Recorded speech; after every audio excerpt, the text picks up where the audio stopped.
Bienvenidos y bienvenidas a la clase de antiparasitarios. Mi nombre es Nadia Ozón, soy docente auxiliar de esta cátedra y en esta oportunidad veremos a los nitrocompuestos. La intención de esta clase es proveerles una guía al momento de encarar la lectura y el estudio de este tema, de modo que esto no reemplaza la bibliografía oficial. Los objetivos para esta clase son, en primer lugar, describir las características generales del grupo de los nitrocompuestos y repasar ciertos conceptos de otras materias para poder entender mejor el mecanismo de acción de este grupo. También vamos a desarrollar la farmacodinámica, la farmacocinética, reacciones adversas, contraindicaciones, indicaciones e interacciones de los nitrocompuestos. Y por último, vamos a mencionar cuál es el actual esquema de tratamiento que propone el Ministerio de Salud para la enfermedad de Chagas. Los nitrocompuestos son un grupo de medicamentos utilizados para tratar tanto enfermedades protozoarias no palúdicas como enfermedades bacterianas. Algunos tienen acción bactericida y parasiticida frente a un amplio espectro de organismos, mientras que otros son bacteriostáticos y tienen un pequeño espectro. Actúan mediante la degradación de ADN y ciertos de estos medicamentos son útiles para el tratamiento de la enfermedad de Chagas, como el nifurtimox y el benznidazol. Clasificaremos a los nitrocompuestos de acuerdo a la estructura química que presenten. Por un lado están los nitroimidazoles, los cuales incluyen al metronidazol, al tinidazol, al ornidazol y al secnidazol, que tienen acción contra bacterias y contra parásitos. También está el benznidazol, que tiene acción tripanocida. Después se encuentran los nitrofuranos, los cuales incluyen a la nitrofurantoína y a la nitrofurazona, que tienen acción bacteriostática. La furazolidona, que tiene acción tanto contra bacterias como contra parásitos, y al nifurtimox, que tiene acción tripanocida. Y hay un tercer grupo en el cual se encuentra la nitazoxanida, que tiene acción antiparasitaria. Repasemos primero ciertos conceptos para poder entender luego el mecanismo de acción de estos fármacos. Nosotros denominamos potencial redox a la capacidad que tiene una sustancia de ceder o aceptar electrones. Si tiene un potencial redox bajo o negativo, esto indica que tiene tendencia a cederlos, es decir, que la sustancia se oxida, mientras que si tiene un potencial redox alto o positivo, indica que tiene tendencia a aceptarlos, es decir, que la sustancia se reduce. En medios aerobios, el oxígeno es quien actúa como un aceptor final de electrones y se reduce a H2O, ya que presenta un potencial redox de más 0.82 volts, que es lo suficientemente positivo como para aceptar a los componentes de la cadena respiratoria. Fundamentalmente el NADH, que tiene un potencial redox de menos 0.32 volts, lo cual desprende una enorme cantidad de energía para la síntesis de ATP. En los medios anaerobios, los electrones se mueven a sustancias distintas al oxígeno, en general a sustratos de fermentación. Y los complejos multienzimáticos de la cadena de transporte de electrones tienen potenciales muy negativos de menos 0.45 volts. Por último, en medios microaerófilos hay una baja tensión de oxígeno, lo cual se mantiene por la acción detoxificante de NAD oxidasas que forman H2O a partir del oxígeno excesivo a expensa de los electrones aportados por reductores. Pero la poca cantidad de oxígeno puede llegar a generar radicales libres. Bueno, ahora la pregunta que todos se deben estar haciendo es, bueno, ¿qué tiene que ver potencial redox con la clase de hoy? Bueno, los nitrocompuestos requieren reducirse para activarse. Los nitroimidazoles poseen un potencial redox de menos 0.4 volts, más negativo que el NADH. Esto genera que solamente se puedan reducir en medios anaerobios, mientras que en medios aerobios no son considerados como posibles transportadores y entran en un ciclo fútil. Mientras que los nitrofuranos tienen un potencial redox de menos 0.2 volts, lo cual es un poco más positivo que el NADH. Es por esto que pueden ser reducidos también en medios microaerófilos y aerobios. Antes de meternos de lleno con el contenido farmacológico de la clase de hoy, me parece importante mencionar cómo es el metabolismo energético en las bacterias anaerobias. Ustedes recordarán de que la degradación de glucosa por la vía glucolítica produce piruvato. Este es oxidado por la piruvato deshidrogenasa que utiliza como aceptor de electrones a la ferrodoxina. Esta ferrodoxina luego es reoxidada por una hidrogenasa, permitiendo la formación de acetil-CoA, dióxido de carbono y ATP, que le van a proveer energía a estas bacterias. Vamos a arrancar hablando del metronidazol, que es la droga patrón de los nitroimidazoles. En cuanto al mecanismo de acción, los nitroimidazoles son prodrogas, de modo que, en primer lugar, ingresan a los organismos sensibles, por difusión pasiva, porque son moléculas suficientemente pequeñas, donde son activadas por nitroreductasas que utilizan distintas moléculas como dadoras de electrones que se oxidan en dicha reacción. Particularmente los patógenos anaerobios y microaerófilos contienen componentes de la cadena de transporte de electrones que tienen un potencial redox lo suficientemente negativo como para donar electrones al metronidazol. Esto genera un radical nitro altamente reactivo que induce, en primer lugar, la degradación de ADN con la ruptura de la doble cadena, lesiones en las bases nitrogenadas, sustituciones y ciertas otras mutaciones, degeneración del ARN, de proteínas y otros polifosfatos. También pueden inhibir a las proteínas de la cadena de transporte de electrones.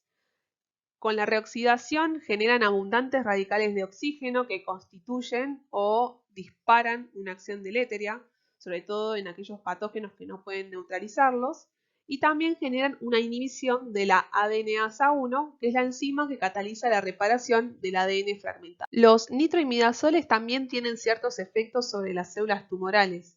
Pueden administrarse solos debido a que potencian el efecto deletéreo de las radiaciones sobre las células tumorales anóxicas. En esta diapositiva se intenta representar cómo es la activación de los nitroimidazoles.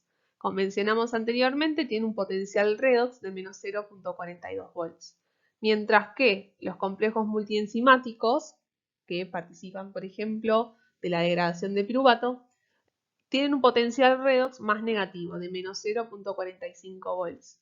Esto genera, por un lado, la reducción del nitroimidazol con la generación de un compuesto activo, es decir, un compuesto altamente reactivo, y por otra parte, la inhibición de la síntesis de ATP a partir de la degradación de piruvato. Como mencionamos anteriormente, el metronidazol es un fármaco de amplio espectro que incluye tanto parásitos como bacterias.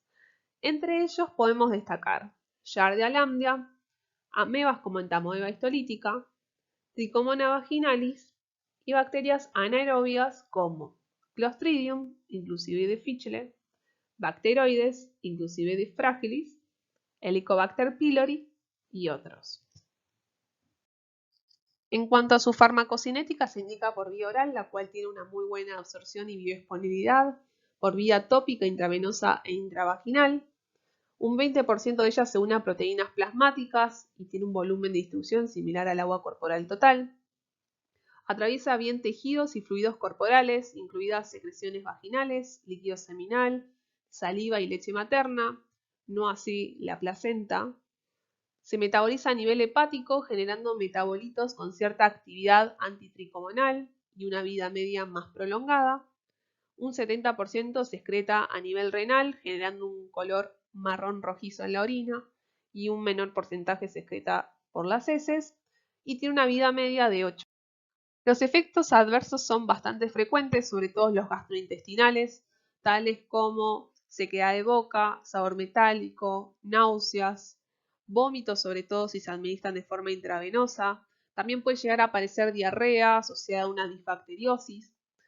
En segundo lugar, le siguen los efectos adversos de hipersensibilidad, que pueden ir desde un rash cutáneo, prurito, hasta un síndrome de Stevens-Johnson en rara oportunidad.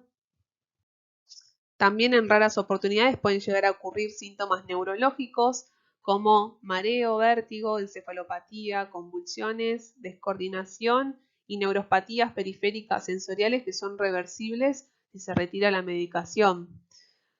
También pueden llegar a aparecer trastornos hematológicos, sobre todo si se administra de manera concomitante anticoagulantes orales.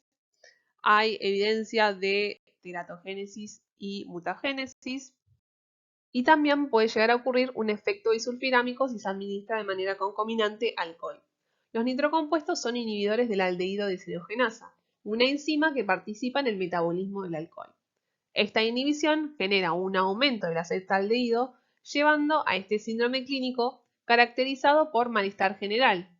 El paciente puede llegar a presentar enrojecimiento cutáneo en cara y cuello, malestar abdominal, taquipnea, taquicardia náuseas y vómitos. Entre las interacciones farmacocinéticas, recién mencionamos el efecto disulfirámico que se ve con la asociación metronidazol-alcohol. Es por esto de que los pacientes no deben consumir de manera concomitante alcohol hasta 48 horas después de haber finalizado el tratamiento, sobre todo porque pueden llegar a aparecer estadios de confusión y psicosis. Además, son inhibidores microsomales del citocromo 12-9, 12-8 y 3A4. De modo de que si el paciente consume de manera concomitante anticoagulantes orales, pueden prolongar el tiempo de protrombina por la inhibición sobre el citocromo 12-9.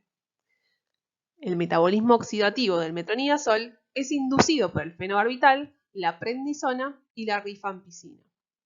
Y por último, si se consume de manera concomitante metronidazol con altas concentraciones de litio, puede llegar a precipitar la toxicidad sobre el sistema nervioso central que tiene este último fármaco. En cuanto a las interacciones farmacodinámicas, el metronidazol se puede combinar junto con los beta-lactámicos para aumentar la acción bactericida. Si bien el objetivo de esta clase no es aprenderse las indicaciones del metronidazol, me parece importante al menos mencionar ciertas de ellas. Lo que ustedes se tienen que llevar es que el metronidazol cura las infecciones genitales por Trichomona vaginalis en más del 90% de los casos. En general se prefiere una única dosis, tanto en hombres como para mujeres, por vía oral. También es el agente de elección para el tratamiento de todas las formas sintomáticas de amebiasis. Esto incluye la colitis amebiana y el absceso hepático amebiana, debido a que alcanza muy buenas concentraciones en abscesos. También es el tratamiento de primera línea para la colitis pseudomembranosa causada por Clostridium difficile y se incluye en los esquemas terapéuticos de erradicación de Helicobacter pylori junto con los beta-lactámicos.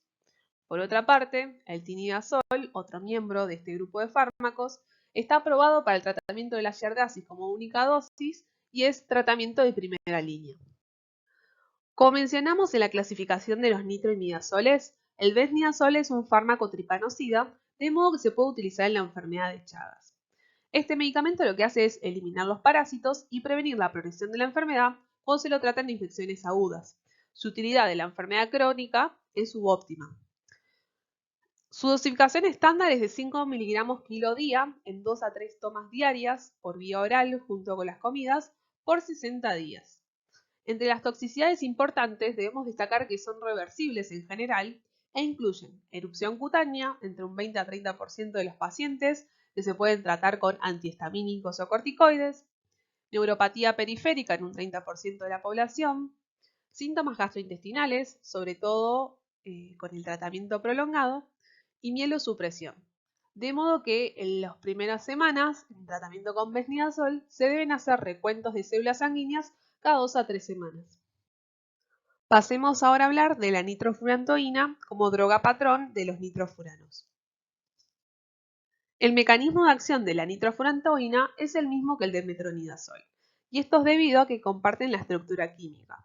Pero, como poseen un potencial redox más positivo, de menos 0.2 volts, también puede ser reducido por gérmenes aerobios, que recordemos que tienen al NADH con un potencial redox de menos 0.3 volts.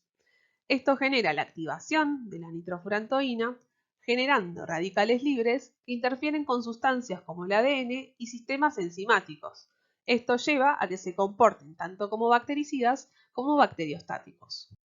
En cuanto a su farmacocinética, podemos mencionar que es un fármaco que se administra por vía oral, que se absorbe rápidamente y tiene una buena biodisponibilidad, pero alcanza bajas concentraciones antibacterianas, entre un 30 a un 50% se une a proteínas plasmáticas, atraviesan placenta y se excretan por leche materna. Tiene un metabolismo parcial a nivel hepático y entre un 30 a un 50% se excreta a nivel renal sin alteraciones. Como mencioné recién, si bien tiene una buena biodisponibilidad, solo alcanza dosis terapéuticas a nivel urinario, ya que un gran porcentaje se excreta sin alteraciones a nivel renal. Esto le provee acción bacteriostática sobre bacterias como Escherichia coli, Enterobacter y Klebsiella. Además, tiene acción bactericida por inhibir el metabolismo energético de las bacterias sobre Staphylococcus, Streptococcus y otros. La nitrofurantoína comparte los efectos adversos con el metronidazol, sobre todo los efectos adversos gastrointestinales. Estos se encuentran entre un 2 a un 23% de la población e incluyen náuseas, vómitos, dolor abdominal, sequedad bucal, sabor metálico, diarrea por disbacteriosis, incluso pueden llegar a tener colitis pseudomembranosa por Clostridium difficile que no se encuentra en su espectro. Entre un 2 a un 4% de la población presentan hipersensibilidad. También con su uso prolongado por más de 6 meses se puede asociar neumonitis difusa, fibrosis pulmonar, hepatitis crónica e incluso desarrollo de neuropatía periférica, y se han descrito alteraciones hematológicas como granulocitosis, leucopenia, granulocitopenia, anemia hemolítica y anemia por déficit de glucosa 6-fosfato deshidrogenasa. Entre otros nitrofuranos podemos mencionar a la furazolidona. Este es un medicamento de amplio espectro ya que cubre tanto enterobacterias como Giardia. El mecanismo de acción es igual que el de los nitrocompuestos y además inhiben a la monoaminoxidasa, de modo que el paciente tiene que tener precaución al momento de consumir alimentos ricos en tiamina. Entre sus efectos adversos podemos mencionar que en general lo único que se describen son manifestaciones gastrointestinales y pueden llegar a ocasionar efecto disulfiram. El Nifortimox es la medicación estándar para la enfermedad de Chagas debido a que tiene acción tripanocida sobre la forma de tripomastigote y amastigote del Trypanosoma cruzi. Al igual que el benznidazol, se indica para la infección aguda, no así para la infección crónica debido a que no han demostrado mejorías clínicas. En cuanto a su mecanismo de acción, es el mismo que el del resto de los nitrocompuestos. Se activan por una nitroreductasa mitocondrial, lo cual lleva a la generación de radicales libres que reaccionan con macromoléculas generando daño celular. Esto incluye peroxidación de lípidos, colección de la membrana, inactivación enzimática y daño en el ADN. En relación a su posología, se indican entre 8 a 10 miligramos kilos días, dividido en 3 dosis diarias, junto con las comidas, durante 60 días. Las toxicidades relacionadas con el Nifortimox son comunes. Los mismos incluyen molestias gastrointestinales como náuseas, vómitos, dolor abdominal, fiebre y erupción cutánea, y síntomas neurológicos como cefalea, inquietud, nerviosismo, neuropatías y convulsiones. Estos efectos adversos en general son reversibles, pero a menudo conducen a la interrupción de la terapia antes de terminar el curso estándar. Por último, hablaremos de los nitrotiazoles, los cuales incluyen a la nitazoxanida. La nitazoxanida es un agente antiparasitario sintético que actúa interfiriendo con la transferencia de electrones dependientes de la enzima piruvato deshidrogenasa, que como vimos era esencial para el metabolismo anaeróbico en protozoos y bacterias. En cuanto a su farmacocinética, es un fármaco que se indica por vía oral, tiene una amplia unión a proteínas y se excreta por orina, bilis y heces. Su espectro incluye tanto protozoos como helmintos, como vimos en la clase de antihelmínticos, y sus usos principalmente son Giardia intestinalis y Entamoeba histolítica. Por último, mencionaremos brevemente cuáles son las actuales recomendaciones por el Ministerio de Salud para el tratamiento de la enfermedad de Chagas. La guía del Ministerio de Salud propone establecerse ciertos objetivos al comenzar el tratamiento contra la enfermedad de Chagas. Primero, a nivel individual, se busca disminuir la probabilidad de desarrollo o progresión clínica de la enfermedad. Inducir el efecto tripanocida para poder así reducir la gravedad de los síntomas, acortar el curso clínico y la duración de la parasitemia detectable. También se busca disminuir el riesgo de la transmisión transplacentaria. Después, a nivel colectivo, se busca disminuir la posibilidad de la transmisión del Trypanosoma cruzi por todas las vías. La guía establece que nosotros debemos tratar a toda aquella persona que se encuentre cursando la fase aguda de la enfermedad, a reactivación en inmunocomprometidos, a niños, adolescentes, mujeres en edad fértil no embarazadas que se encuentren cursando la fase crónica, a donante vivo ceroactivo para Trypanosoma cruzi en trasplante de órganos, y accidente de laboratorio o quirúrgico de alto riesgo con material contaminado.